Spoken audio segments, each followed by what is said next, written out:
People love him already. He's got the Rhode Island twang. The long pass to Moore and a pin block from Martin. Tune in to Cam's Corner. He's going to make it here. Draws the foul for another Rhode Island and one. Podcast. Got his own podcast. It's good off the backboard and in. On a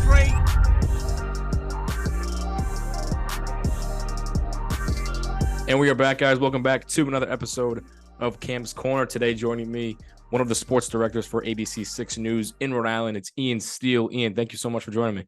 Of course, Cam. Honored to be on Cam's Corner, the famous Cam's Corner. This is sweet. I am really happy to be here. Yeah, I don't know about famous. We're getting there. Slowly but surely, we're getting there. Listen, when we're starting to notice the content, even if, just through word of mouth and scrolling through, you're on everything, man. It's awesome. You're doing a great job with it. I appreciate that so much, Ian. And I'm sure you've been on podcasts before and featured on stuff, but I want to know firsthand, have you ever done anything like this in your career where, you were a host of a podcast or host of any kind of talk show, I guess? Talk show. I've done some talk radio recently. I fill in on WPRO for Kevin McNamara's show. Whenever he wants to play golf or goes on vacation or whatever. I'm just kidding. There's always a good reason for Kevin Mack not to do a show, but I fill in for him every now and then. I've never had my own podcast though. We've experimented with a couple of Instagram live things and Twitter spaces here and there during big times, but we haven't done a podcast over at Channel 6. So it's awesome. And it's really a part of what everyone kind of has to do now in terms of being in this business. When I went to school, you had to learn how to do radio and TV and your own website and things like that. But doing the podcast and doing all the social media and things like that, that's what's really come about recently. So doing one, and everybody seems to be doing one now, is a huge, huge deal in terms of, expanding the brand and expanding the content and the coverage that you do just on a daily basis when you're working in sports or in really any type of media, for sure. Right. And I feel like it's the same thing with like anybody else. Like anybody could go on and talk about sports and rant about whatever, but it's the uniqueness that you bring to it. I feel like that's how you gain attraction and the consistency that you do it at. So for you to be seeing all my stuff on platforms like that means a lot, and I hopefully that means I'm in the right direction. But for sure, you are for sure. I remember, gosh, it must have been like 2 or 3 years ago. I was at a URI football game, and there's just you up there with a camera. I'd never met you before. I'm like, who's this go-getter coming out and shooting games? And I don't even know if you were doing it for the cigar or for a class or whatever, but you were out there doing it. So we're taking notice, man, for sure. We certainly are. That means a lot. And I can see you and Nick, another sports director at ABC 6. I can see you guys doing a podcast, something Rhode Island based for sure. The personalities are that would go off there. The rails so fast. Like it would be really fun. But, Nick and I in the office together, very rarely do I get home on time after a shift working with Nick, because we're just sitting in that office shooting the breeze for an extra hour. Sometimes you don't even look at the clock, and all of a sudden the whole night's gone by. So we certainly could. We certainly do. We just it's hard to nail down a time when the two of us are not doing something else. But it's definitely been in the old noggin every now and then, for sure. Like, we should put this on tape. Should we? Yeah, we probably should. So maybe down the road, maybe coming soon. We'll see. Yeah, that'd be a sight to see, and I'm sure people would want to see it. Of course, people in Rhode Island. It would be a sight to see. I don't know how good of a sight to see, but it would be something for sure. It would be right. Fun. And digging, deeper into your career and how everything started. Before we get into the knit and grit of everything that you've been able to accomplish and grind out over the years, just where has that passion for sports in general really stemmed from for you? My dad, for sure. My dad was a huge sports fan. He played high school and semi-professional football. He didn't go to college, but he went into the Marine Corps, and when he got out, he kept playing football because it's what he knew how to do. So my love for sports really, really started with him.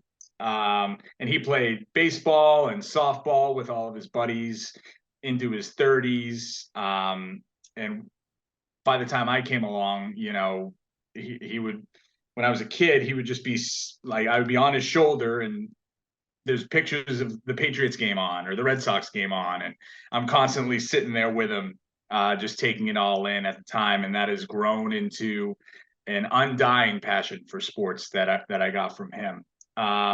He and my brother had season tickets to the Patriots all the way through the glory years, going back to when the Patriots weren't doing so well.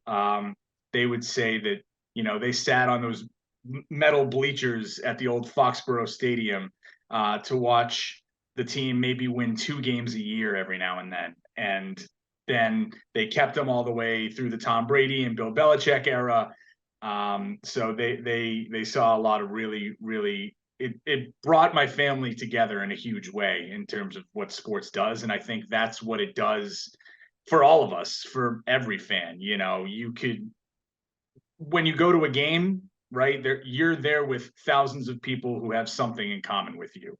And when you're watching a game, you're doing it with, there are millions of other eyeballs on that game of people who have something in common with you, who are interested in this for one reason or another. They're still interested in this game, this sport. And that's really what was taught to me early on, is just how great it is to bring people together. And that's what we try and do every day. But to answer your question, the passion for sports started with my dad. He really got it going for me from my first day on this planet. For sure. And I'm sure a lot of people have that similar story and how they've, started to like their teams growing up and certain athletes. But I know you played football in high school. Was digging a little deep into your high school playing days, but we'll get into that too. But outside of playing, was there ever like an aspiration for sports media or any kind of role models maybe you looked up to growing up outside of playing?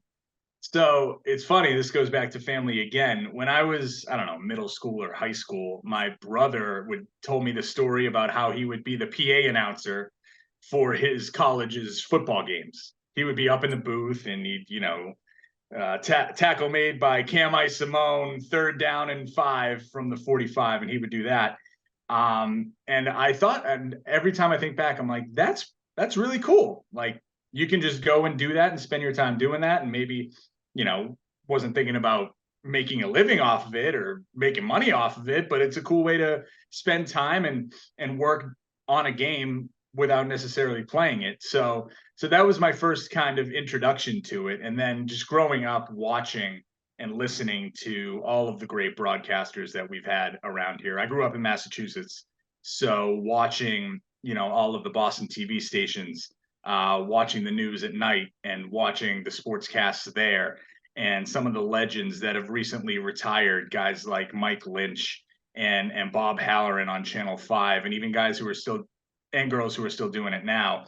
Joe Amersino, who just stepped away at Channel 7. I interned with him, and it was one of the greatest experiences of my life working at Channel 7 for a little while as a college kid going to Emerson. And then just some of the play-by-play guys, like I still constantly hear Gil Santos in my head when I watch a football game, or when, I'm just looking at it, like say, I don't know, you're out or something and you see the TV on and you can hear him describe the setup of the play. 2 receivers to the far side, right, 1 receiver to the left, ball's on the 35-yard line, Brady calling signals. Like his cadence, I still hear in my head sometimes when I'm watching games.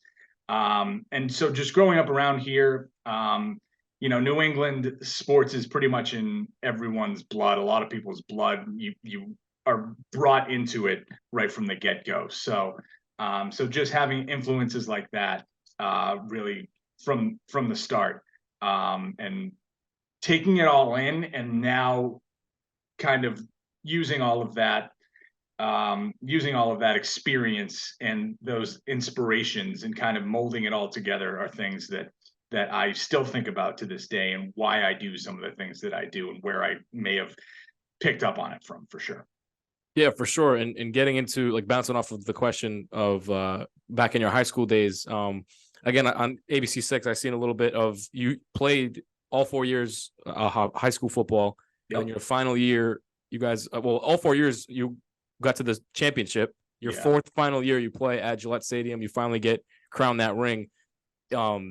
a question I wanted to ask is like that full circle kind of feeling. Like now you're on the field at Gillette, you're covering the Patriots, and you've been covering the Patriots for a number of years now. How does that kind of feel, and how does that full circle feeling, really feel to you at the end of the day that now you're back on the same field that you were, a number of years ago? Yeah, I definitely thought about it the first few times I went into the stadium and we warmed up for that game in the field house that is outside of Gillette Stadium, right? So they have other games going on in the stadium, so they let the teams warm up in the field house, and then you walk over. At least that's what they did back in the late 2000s. And so, yeah, every time, like, I feel at home in that stadium between, going to games with my family and then playing those games. And having a great memory my senior year when we finally were able to win it. We were like the Red Sox, you get there, you get so close, and then the championship, you weren't able to pull through until my senior year, which was awesome for my teammates to go out there and get it done. But yeah, I think about how comfortable I am around there really all the time, and it stems from that. It was really cool to go out there. I mean, I'll be completely honest with you. I wasn't a great player. I didn't play much. We had some big boys. I was an offensive lineman, and I was slow and wasn't very big and wasn't very fast. So, but I got a few plays in. I went out there for an extra point, and I hit the dude across from me as hard as I possibly could. And I wasn't even supposed to do that, to be honest with you. They scored a touchdown, and the guy came over, and they were like, "Oh, it's extra point time." I was like, "Can I go in?" They're like, "Yeah, whatever, go ahead." So then I did. But yeah, it was really cool to experience that. Thinking back on it now, and my family and my parents will tell you that they had a few long, cold nights watching those championship games at Gillette Stadium, the one that we didn't win. And the one that we did win was kind of similar to the first few games that were played at Gillette this year, just rainy constantly. It was cold. It was played in December like. And so yeah, it was really cool to see my teammates really pull that off and for it to come full circle for our class of seniors at that time. But yeah, it was a really great story. It was a really great story, and the way that we were able to pull it off. And it's funny actually, starting out doing this job, so to speak. We had a television film class in high school. I went to Marshfield High School, and it was called Marshfield Student Broadcasting, and we did the daily announcements in homeroom called Before the Bells. And as my final project senior year, I love NFL films, and I would watch anything that they put out, whether it was, mic'd up or those yearly yearbooks after an NFL season. I would watch pretty much every teams of those, and NFL Network would be on at all times at my house when I was home. So I wanted to do an America's Game documentary about my high school football team. And we filmed all the interviews. It took forever. It took classes and classes. And I never got a chance to finish it because then senior year happened, and then it was time to graduate, and then you go to college. And I wonder where those files are now. But so combining everything together, it goes back to back then for sure. Yeah, and then I was looking at that, and then you tell me offensive lineman. I wouldn't have thought an offensive lineman. Oh man. Yeah, nobody would. I barely was an offensive lineman, but it was a lot of fun. Yeah, for sure. We had, like I said, we had some big boys before. Like my sophomore year, we had a kid go to Delaware, Will Nagel. He ended up being a captain, I believe, up there. He started for a long time. Delaware Division I CAA, you probably know very well, going to URI. So yeah, we had some really good lines, ran the ball, ran the wing tee. So when Mac Jones brings up that he ran the wing tee in high school, I know exactly what he's talking about. It was old school for sure, but it was a lot of fun. We had our high school football coach. His name was Lou Silva. He was in his 60s when he was coaching us, and he could do push-ups on his fingertips, like straight up and down. He was still ripped. And he just recently retired a couple years ago. So he could do fingertip push-ups better than anyone on his varsity team. So and he's a legend up in Massachusetts. So to learn the game from him and to learn the game from all the assistant coaches, I still apply what I learned to the job now. You know what I mean? So what you learn about defenses or line play or running game, things like that. It's certainly not as complex and as fast as it is in the NFL, but the basics, I guess you could say, are there for sure. Right. Again, that goes back to anyone playing. Like people in media, I feel like they always have that sport background. Like for someone like me, I wasn't like a superstar athlete, but I played basketball and at Johnston in Rhode Island, and being able to call play-by-play and be a color analyst for a few games for ESPN Plus and doing it this year as well for URI. It's like you just know the game so much more because you have that player perspective, and being able to talk with those guys in school, and stuff like that. That kind of really I guess paves the way for your career, because that's how you figure out what you want to do. And the best broadcasters I've seen have done multiple sports, and they've expanded their horizons. So that's what I've been trying to emulate. And so, of course, learning from you and Nick and everybody in Rhode Island, it's been a tremendous pleasure. And I want to know where that all really started at Emerson. What your mindset was going into Emerson, the programs there, and how you stemmed out as a media talent. Talent's a big word. I don't know about that, but so when I mean, it's kind of similar. It's the same mindset that I carry to this day. Is I got there and I decided that I'm going to work hard and I'm going to try everything, and I'm going to fill my plate up as much as I can, and whatever I can do in terms of a class or an extracurricular. Like, no one at that time, and it's probably similar to this day, like when you go to Emerson, like everyone is super busy, super involved. It's very rare that there's a student there, and I'm not saying that those students aren't successful, but it's very rare that there's a student there that just goes to class, goes home, does their homework, and gets their degree. It's a very involved campus from really all majors, whether it's a very big art school, very big media school, very big theater school, and everyone there is super involved in their extracurriculars and their student activities. It's embedded in the culture, I would say. And I felt that as soon as I took a tour there. I was interested in Emerson from the get-go. I liked their programs. I liked their facilities. It's similar to, athletes getting recruited. Like, what's the program like? Do they win? Do they have alumni? Do they have good facilities? And can I succeed there? And I always thought that I could. And so, when I got there, I was my first audition. It's actually funny. My friend Ross Lippman, who I was just talking to this day, I'm watching football with him Sunday. My first audition there, I had long hair. My suit didn't fit, but I went up there and he saw potential in me. He was a year above me at the time, but he was running the show, and kind of took me under his wing, so to speak, even as someone who was just a year older, and just kind of showed me the ropes around and said, we meet here on this day for this and here on this day for this. And if you want to come and do this type of thing, come on out. And I did, and I stuck with it. But really, there was all sorts of different shows and different opportunities. There were a ton of opportunities there. And I say that to everyone who's looking for either their first job or their next job, or if they're looking at schools out of high school, looking at colleges, like take a look at the opportunities that you can have there. Or if you want to create your own, you can do that too.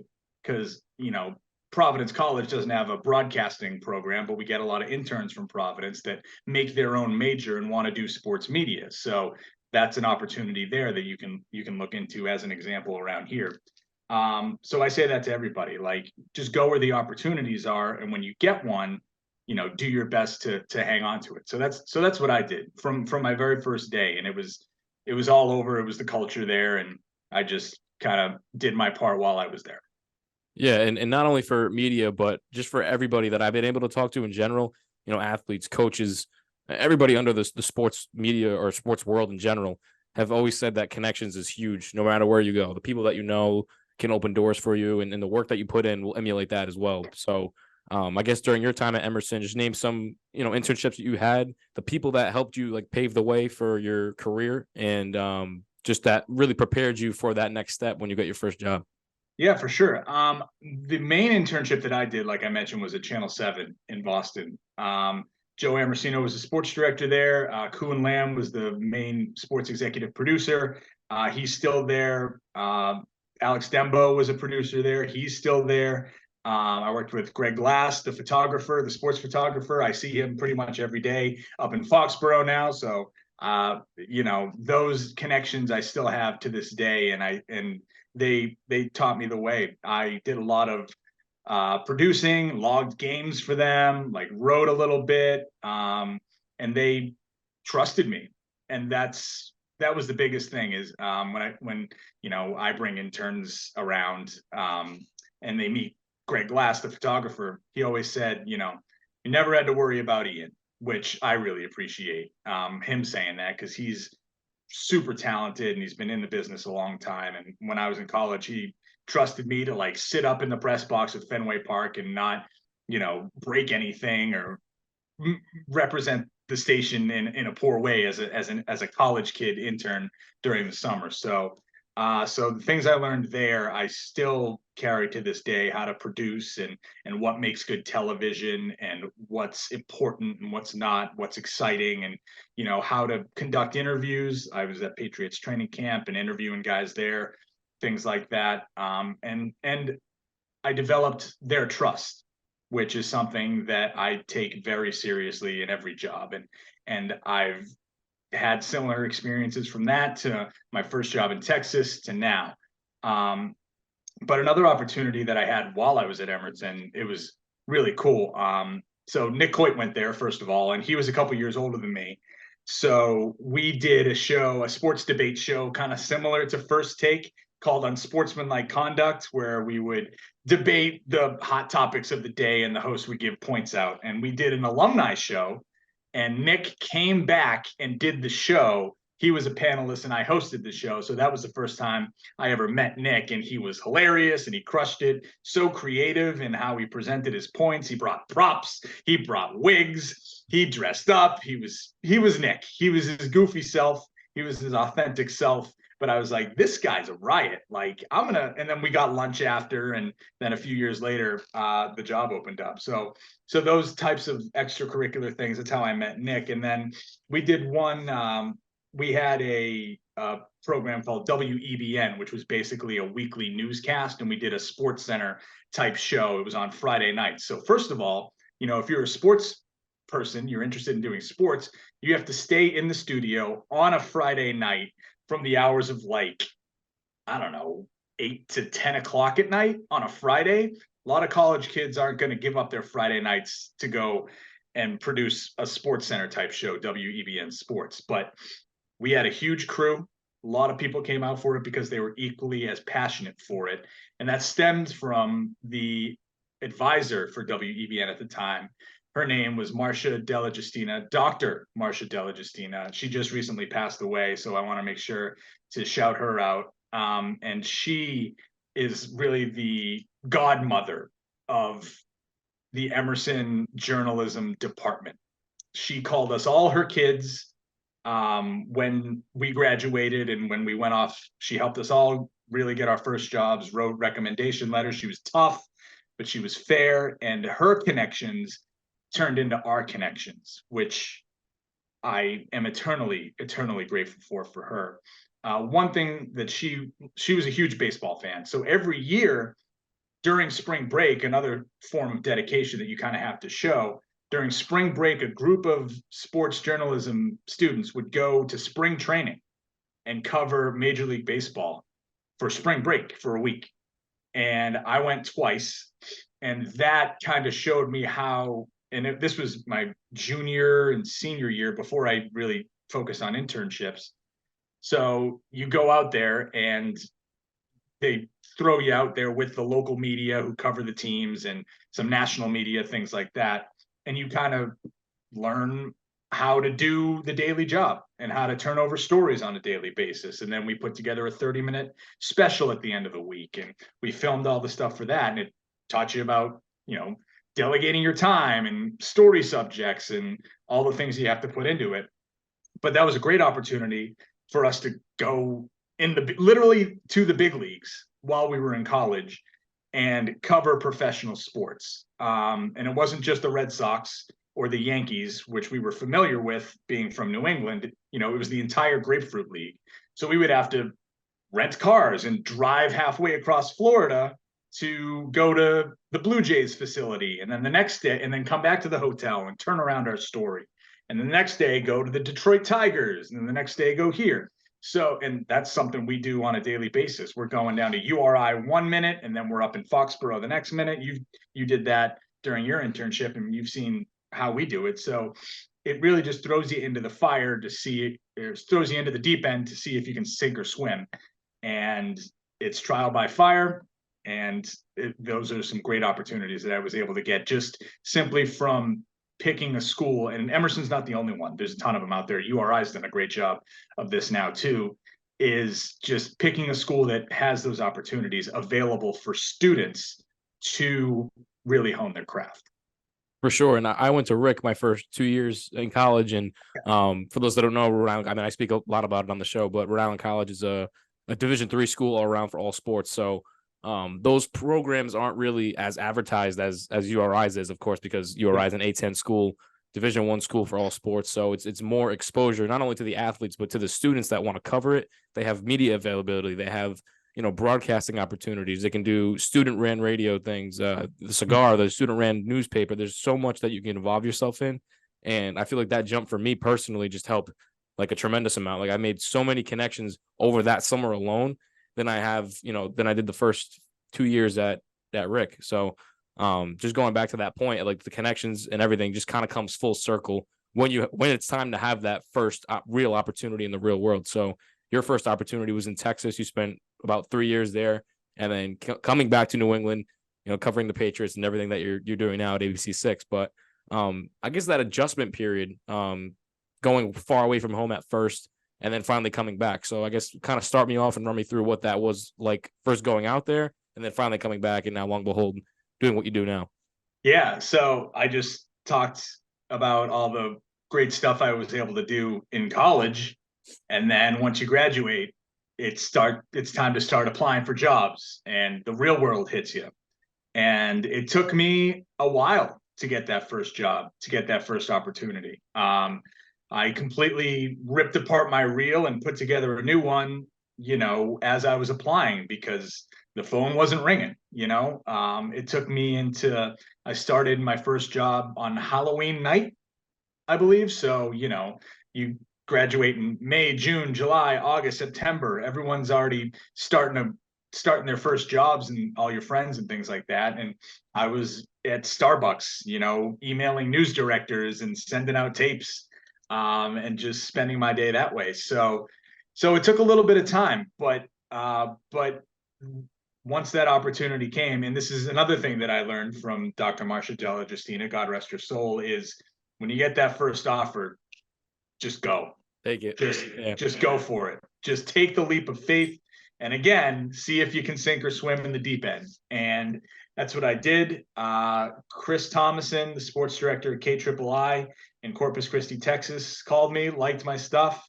The news director, Richard Longoria, called me. He said, with all the different talk shows and things like that I did in college, and they were like, "We like you.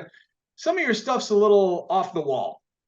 Do you have anything that's a little more just straight up news?" And I was like, "Absolutely, I do." So that's when I kind of cut them a different tape and sent it to them, and they really liked that one. So at the same time, though, once I got there and once I got comfortable, and once they got comfortable with me, the personality came out and they accepted it. And we had, shows that we could actually, show that in. So it's not to say that if you want to go into news, especially nowadays with social media and all the different stuff that you can do now, your personality, be as genuine and as authentic as you want to be, because there is someone out there that will accept that for their station or for their job or whatever it is. But at the time, you're going to Texas, and it was a great time. Texas high school football, minor league baseball, for the Houston Astros AA affiliate was down there.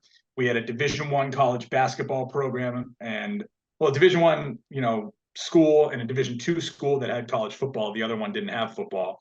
So we would cover Division II football in terms of, it was like 45 minutes away, Texas A&M Kingsville. So got a taste of that, got a taste of Division I and professional baseball. So it was a great opportunity. I still keep up with Chris to this day.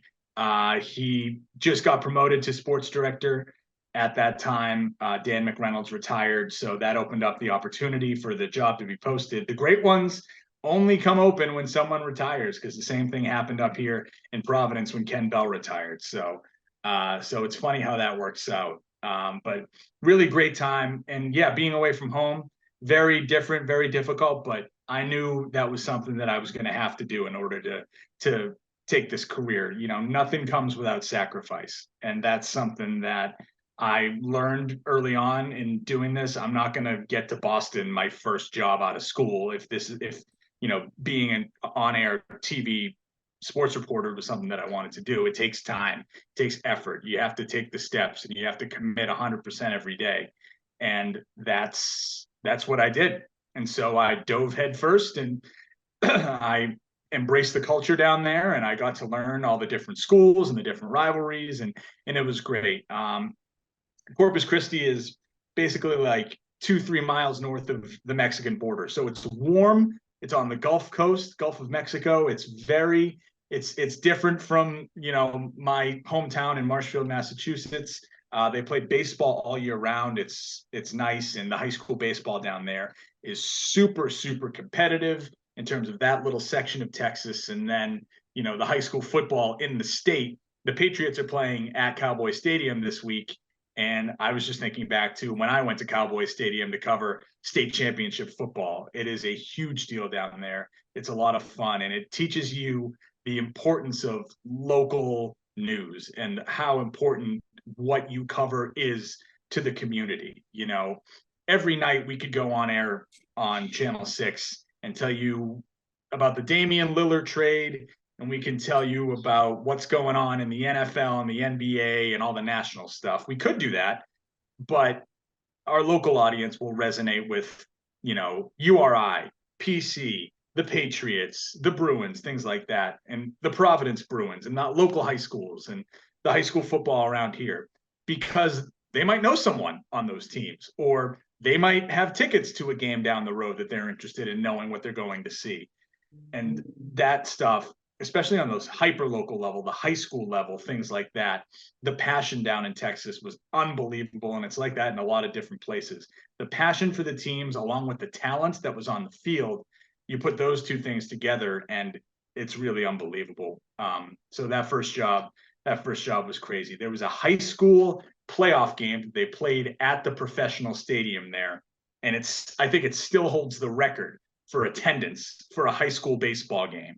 They sold it out, and they sold extra seats or extra standing room around the outfield and the berm and things like that. I covered that game. It was 2 Corpus Christi teams playing in the big stadium. It was insane, and great games, great talent. A lot of guys are in the pros now that I covered. So really cool to think back and look back on that time. Yeah, and it's all about, like you said, just continuing to grind at it and pursue that and keep working hard at it, because you're not going to get a job, your ideal job, I guess, right out of school. Yeah. I'll tell you now, for somebody like me, this summer I was applying for a few jobs just to see what I can get, and I got a pretty far in the interview process with the Utah Jazz for a broadcast assistant role. And I'm like, this could be real, because I was a finalist out of however many people, and they interviewed about, I think, 15 people, and I was one of those 15. So I'm like, I could be packing my bags and going to Utah, but evidently it didn't work out. But at the same time, it's like I have all this stuff that I can continue to do at school, make my reels stronger and things like that. So kind of along those lines, maybe like a quick hardship that you had, and like just your message to like people like me that are in this process and that want to keep getting better, and that how to take in that constructive criticism too. Yeah, no, for sure. I mean, it's not easy. It's a very competitive business. There are a lot of applicants, and there are only so many jobs out there in terms of whether it's for an NBA team or local news stations, things like that. It is super competitive, and you just have to believe in yourself. And sure, there's constructive criticism, and sometimes you might take it hard at first, take a breath. There's a reason why they're telling you X, Y, or Z. And maybe you can use it as a lesson, or you can use it and let it bring you down. And it's never personal. it's certainly business, and you can never burn a bridge for sure. Like, sure, they say, you know what, we just don't think you're good enough. You can take that to heart and maybe think, am I not good enough?